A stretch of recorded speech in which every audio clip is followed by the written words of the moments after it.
This how to 1 minute will show you how to delete website domain name from cPanel. Deleting any domain from cPanel is really very easy process. Just follow this step-by-step guide.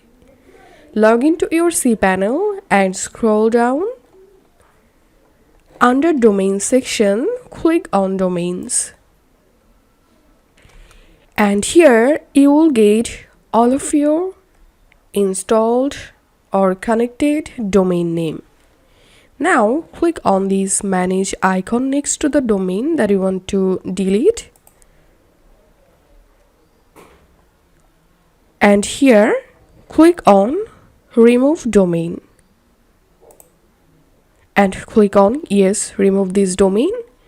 And the domain name will be permanently deleted from your website or cPanel. If you find this video helpful, don't forget to subscribe how to 1 minute. See you in the next video.